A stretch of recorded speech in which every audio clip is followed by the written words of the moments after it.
Absolutely. Over 30 million Americans have lost their job in this pandemic, nearly 1.5 million of them right here in Georgia. We've seen the pictures from Valdosta with dozens of cars lined up before sunrise to get food from a local food bank. People are terrified. They're going to lose their home. When they lose their jobs, they worry about losing their health care and being sick just because they're out of work. These things are unacceptable. And what I believe we need in our next United States Senator is somebody who is going to be a champion for those working families. And that's what I've done for 17 years as a business executive. I know what it is to fight to protect organizing rights and labor union jobs because that's what I've done professionally. I am a battle-tested executive in a tough economy. I know what it is to create and save the kind of jobs that politicians usually only talk about on TV. And that's exactly the kind of fight I'm going to take for every one of your families as the next United States Senator.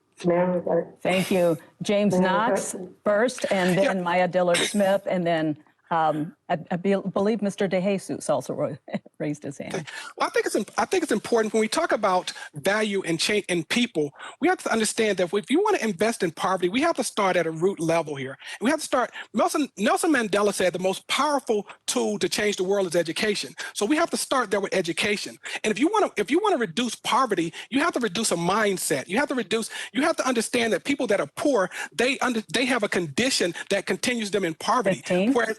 Versus being broke, and that condition is going to end, and they're going to transfer into a better position. So we have to start investing in people. We have to start restructuring our education system first, and stop the education or school to prison pipeline. Thank you. Thank you very much, James Knox. Maya Dillard Smith.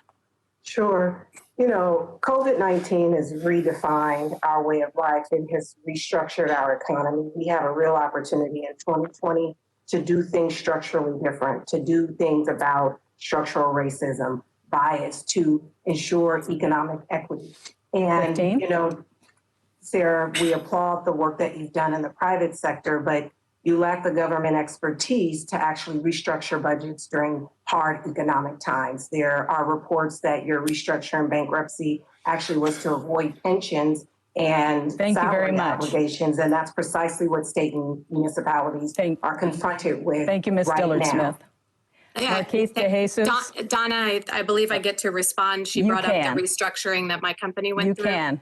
As you know, I helped grow a business that my family bought in 2008 from 100 employees to over 3,000 employees during the depths of the Great Recession. And we did that with paying 100% of health insurance premiums for all of our employees and their families, protecting our unions, providing on-site childcare.